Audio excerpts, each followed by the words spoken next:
She put the journal on the bench under the light and began examining individual passages. At first, she started to laugh. Surely this was a joke of some kind, a gag. Within minutes, though, her mouth was hanging open and her breath was coming in rapid pants. Page after page were the uncensored ravings of a complete lunatic. Clearly, Tom never meant for this to see the light of day.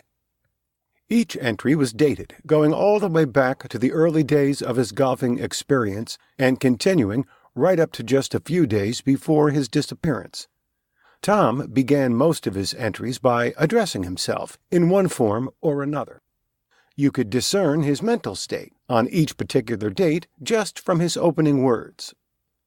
"Dear asshole," he had written to himself, or "Hey shit for brains," many of the early entries began. As Carol read on, she could see that he would occasionally feel good about himself, and the entry would start with, "You are a god. Keep up the good work."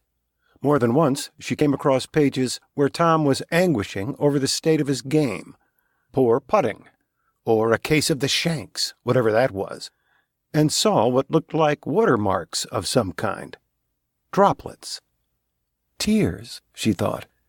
These are tear stains.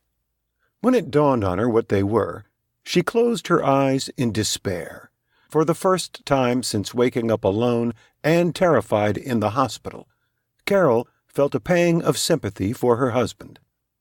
About halfway through, she came upon an entry that must have been written after a heated exchange between her and Tom. It was a raging rant, printed in large block letters. "Carol said to me that I'm making a fool of myself, obsessing over a stupid little game." Stupid little game. It's not a child's game, Carol.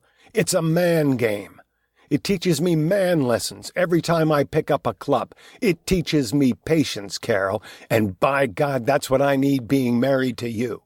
It teaches me the value of persistence.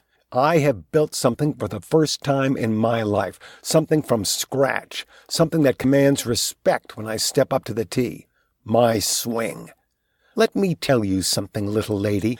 Hitting a high, crisp 5-iron and getting it to land softly on a dry, hard green is very, very fucking hard to do.